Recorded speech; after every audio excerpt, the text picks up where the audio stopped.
पिछले एपिसोड में हमने देखा था कि डुयान ने युकिन और टैन यू की शादी को रोक दिया था। अब युकिन टैन यू को बचाने के लिए डुयान को सुसाइड करने की धमकी देती है, जिसके बाद डुयान टैन यू को जिंदा छोड़ने के बदले में युकिन को उसके साथ चलने का प्रॉमिस मांगता है। अब युकिन के पास टैन यू को बचाने का कोई रास्ता नहीं होता, क्योंकि अगर युकिन डुयान के साथ जाने से मना कर देगी तब डुयान टैन यू की पूरी फैमिली को भी मार देगा। इसलिए अब युकिन को डुयान की बात माननी पड़ती है। इसके बाद डुयान टैन यू को सोल एंड इमोशन फॉरगेटफुल पील दे देता है और उसे छोड़ देता है। यानी कि जब टैन यू होश में आएगा तब उसे युकिन के बारे में कुछ भी याद नहीं होगा। यह जानकर युकिन बहुत दुखी हो जाती है, लेकिन अब वह कुछ भी नहीं कर पाती और बेहोश हो जाती है। इसके बाद डुयान सभी को वार्निंग देता है कि अगर आज के बाद किसी ने भी युकिन का जिक्र किया तब वह पूरे वेन्यू सिटी को बर्बाद कर देगा। यह सुनते ही सब डर जाते हैं और उसकी बात मान जाते हैं, जिसके बाद डुयान युकिन को अपने साथ लेकर वहां से चला जाता है। अब टैन यू भी बेहोश पड़ा होता है और होश में आने के बाद उसे युकिन के बारे में कुछ भी याद नहीं होता। जब वो अपने पेरेंट्स को दुखी देखता है तब कहता है कि आपको घबराने की कोई जरूरत नहीं है, 1 महीने बाद मैं लियू और सीतू फैमिली दोनों को देख लूंगा। इसके बाद टैन यू मेडिटेशन करने के लिए पवेलियन में आ जाता है। वहाँ टैन यू को युकिन का पवेलियन खाली नजर आता है, लेकिन उसे इस बारे में भी कुछ याद नहीं होता। इसके बाद टैन यू मेडिटेशन करने लगता है, जिसके बाद उसकी सोल होंगमेंग से कनेक्ट हो जाती है और होंगमेंग ऑरा कंपैक्शन मेथड से उसकी कल्टीवेशन स्पीड नॉर्मल इंसान से ज्यादा हो जाती है। इस तरह टैन यू में अब फायर और आइस की पावर भी आ जाती है और कुछ समय में tan you spirit fitter limb के 6वीं लेवल पर आ जाता है। अब ऐसे ही 1 महीने बीत जाते हैं और बोई तियानलुन के साथ इन पर अटैक करने आ जाता है, लेकिन टैन यू के फादर उन दोनों के सामने नहीं टिक पाते। फिर टैन यू के फादर बोई से अपने सभी सर्वेंट को छोड़ देने के लिए कहते हैं, क्योंकि यह उनका आपसी फैमिली मैटर है। लेकिन बोई कुछ नहीं सुनता और उनका मजाक उड़ाने लगता है। तब टैन यू के फादर फिर से बोई का सामना करने जाते हैं, लेकिन तभी टैन यू वहाँ आ जाता है। यहाँ टैन यू के पेरेंट्स को लगता है कि टैन यू उनके सामने कुछ नहीं है, इसलिए वह उसे यहाँ से जाने के लिए कहते हैं ताकि उसकी जान बची रहे। फिर टैन यू अपने पेरेंट्स के पास आता है। वह कहता है कि आप मुझ पर यकीन कीजिए, मेरे होते हुए टैन फैमिली को कुछ नहीं होगा। इसके बाद टैन यू बोई और तियानलुन के सामने आता है और कहता है कि आज यहाँ से कोई भी जिंदा नहीं जाएगा। यह सुनकर तियानलुन गुस्से में उस पर अटैक करने वाला होता है, लेकिन फिर जियानाम उसे रोक लेता है। उसे लगता है कि वह खुद 7वीं लेवल पर है, इसलिए 6वीं लेवल वाले टैन यू को आसानी से हरा देगा। लेकिन फिर जब टैन यू से उसका सामना होता है तो जियानाम उसके सामने नहीं टिक पाता और उसकी पावर से हैरान हो जाता है। इसके बाद टैन यू जियानाम की गर्दन पकड़कर ऊपर उठा देता है और यह देख तियानलुन टैन यू से जियानाम को छोड़ने के लिए रिक्वेस्ट करने लगता है। तब टैन यू तियानलुन को अपने सामने घुटने टेकने के लिए कहता है। फिर तियानलुन टैन यू की बात मान जाता है। अब जियानाम की हालत देख रियाना भी दुखी हो जाती है, लेकिन तभी टैन यू को उसकी बेइज्जती याद आ जाती है, जिसके बाद वह उसके सामने ही जियानाम को बहुत मारता है। अब जियानाम की ऐसी हालत देख तियानलुन गुस्सा हो जाता है और टैन यू की फैमिली को मारने की धमकी देने लगता है। तब टैन यू तियानलुन को सामने से चैलेंज करता है और उसी समय जियानाम को मार डालता है। फिर यह देख तियानलुन गुस्से से तिलमिला जाता है और टैन यू पर अटैक करता है, लेकिन बदले में टैन यू भी उसका करारा जवाब देता है। इसके बाद तियानलुन तलवार से उस पर अटैक करने जाता है, लेकिन फिर टैन यू होंगमेंग की गॉड आई वाली पावर से खुद को प्रोटेक्ट कर लेता है और तभी टैन यू के फादर तियानलुन को मार डालते हैं। इसके बाद टैन यू बोई का सामना करने जाता है, लेकिन बोई उसे बुरी तरह जख्मी कर देता है, जिससे टैन यू की मदर घबरा जाती है।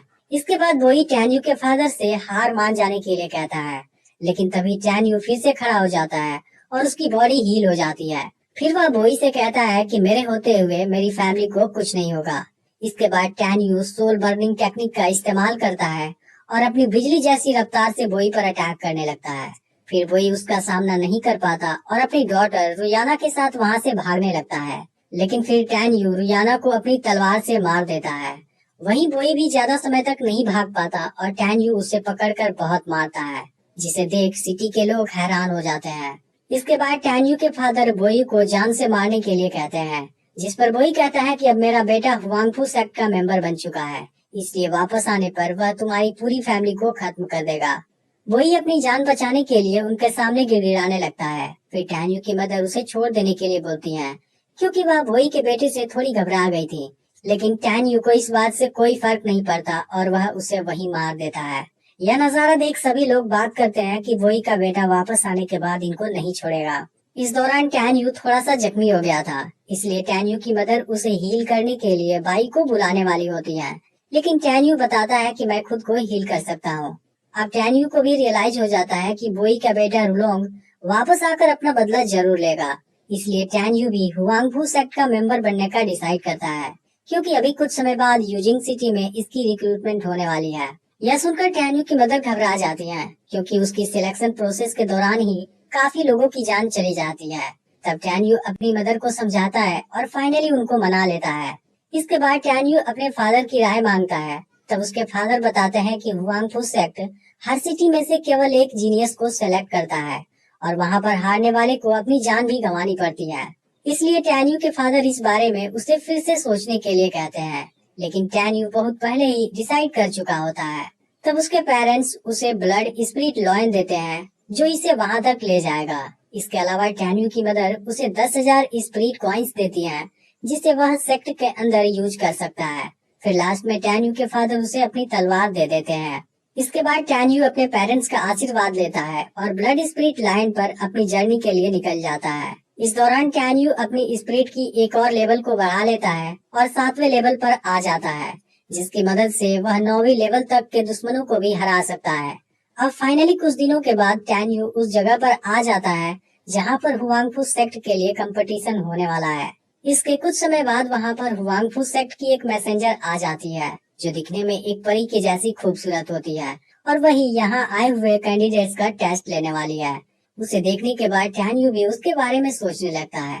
असल में इस मैसेंजर का नाम मेंगई होता है और सिटी का मेयर उसका वेलकम करता है। फिर मेंगई सभी को बता देती है कि यह कंपटीशन केवल एक राउंड का होगा और इसमें जो लास्ट तक बना रहेगा वह हुआंगफू का मेंबर बनने के लिए क्वालिफाई कर जाएगा। इसके अलावा मेंगई सभी को वार्निंग भी देती है कि हुआंगफू का मेंबर बनने के लिए एक भारी कीमत चुकाना पड़ता है, इसलिए अगर कोई चाहे तो पीछे हट सकता है। लेकिन वहाँ आए हुए सभी स्टूडेंट्स कंपटीशन के लिए रेडी हो जाते हैं। इसके बाद मेंगई इनके सामने आइस फायर स्पिरिट टाइगर को उतार देती है और वार्निंग देती है कि इस दौरान कोई भी वेपन यूज नहीं करना है। इसके बाद कंपटीशन शुरू होता है और आइस फायर स्पिरिट टाइगर सभी के ऊपर आइस फायर का प्रेशर बरसाने लगता है। अब यहाँ मौजूद लोग इस सिटी के 2 यंग मास्टर के बारे में बात करने लगते हैं, जो स्पिरिट फीचर इल्म के 9वीं लेवल पर है।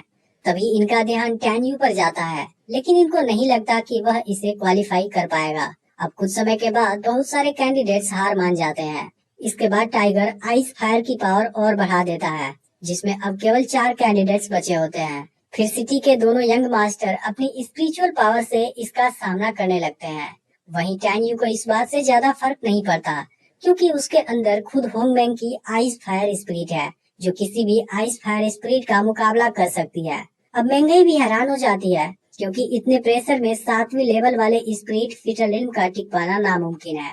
तो इसका अगला पार्ट भी बहुत ही जल्द अपलोड होगा, तो इसलिए चैनल को सब्सक्राइब करके नोटिफिकेशन को ऑल पर सेट कर लेना।